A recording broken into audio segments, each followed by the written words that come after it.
Salam sejahtera, saudara yang dikasihi Tuhan.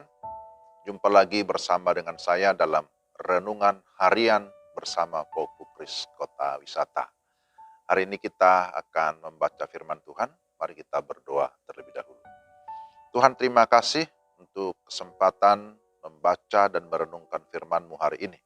Kami memohon supaya Roh Kudus menerangi hati kami, sehingga kami dapat memahami firman-Mu dengan terang benderang. Dalam nama Yesus kami berdoa. Amin. Roma 8 ayat 37.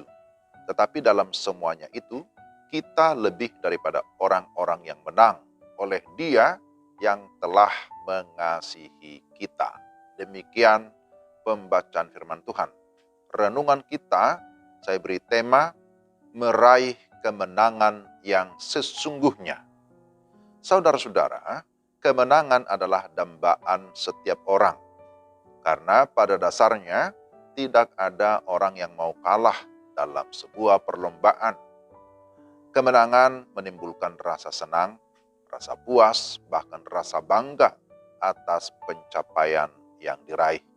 Sebaliknya, kekalahan akan menimbulkan rasa kecewa, malu, terhina, bahkan sakit hati.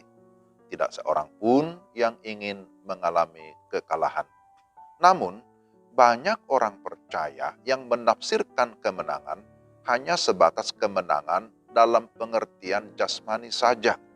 Misalnya, sembuh dari sakit penyakit, keuntungan di dalam usaha, kenaikan jabatan, pulih dari kesulitan hidup, dan lain sebagainya.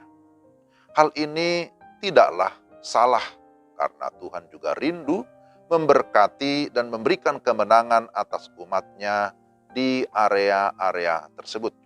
Namun, apakah kemenangan itu hanya pengertian yang berkisar tentang hal-hal yang bersifat jasmani saja?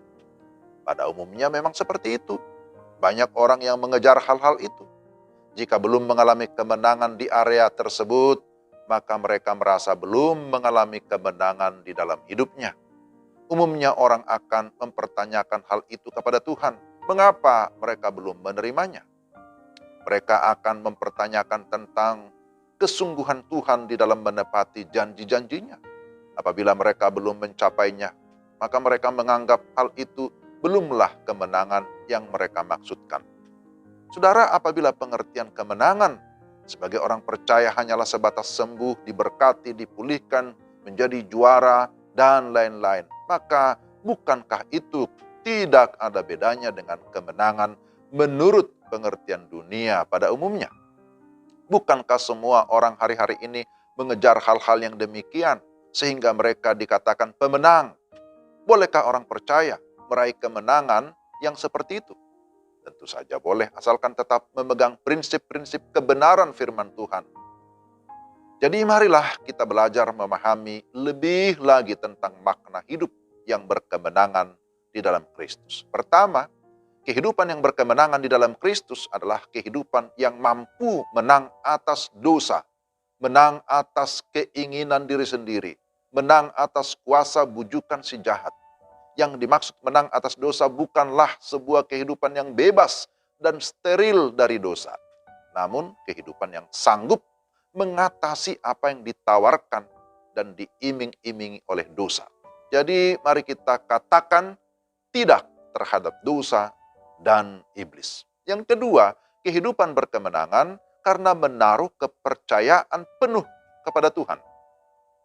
Roma 8 ayat 32. Ia yang tidak menyayangkan anaknya sendiri, tetapi yang menyerahkannya bagi kita semua. Bagaimanakah mungkin Ia tidak mengaruniakan segala sesuatu kepada kita bersama-sama dengan Dia? Ayat ini menjadi satu bukti betapa Allah mengasihi saudara dan saya. Jika anaknya yang tunggal saja Dia berikan, mati di atas kayu salib bagi kita, apalagi hal-hal lain yang menjadi kebutuhan kita. Saya begitu yakin Tuhan menyediakan bagi kita. Tuhan menghendaki agar kita tidak khawatir tentang apapun juga, karena Dia sang pemelihara hidup kita.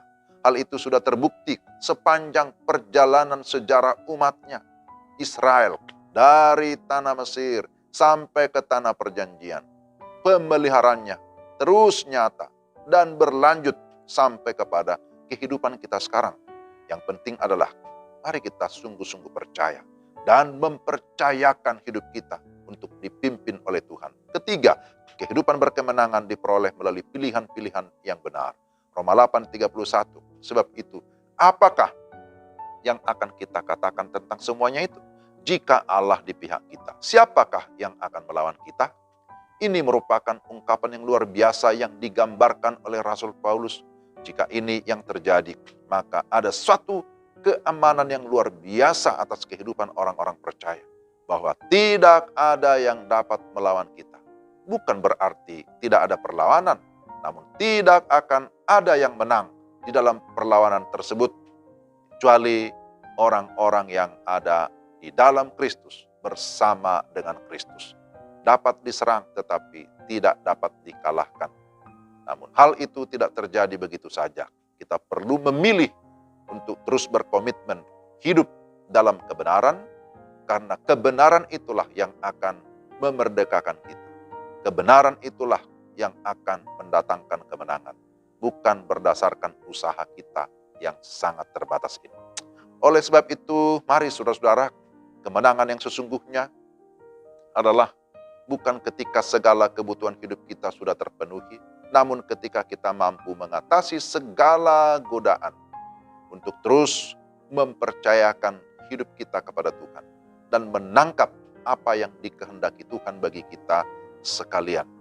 Jadi mari kita terus menjalani kehidupan ini dan selamat merayakan hari kemenangan bersama dengan Kristus. Mari kita berdoa.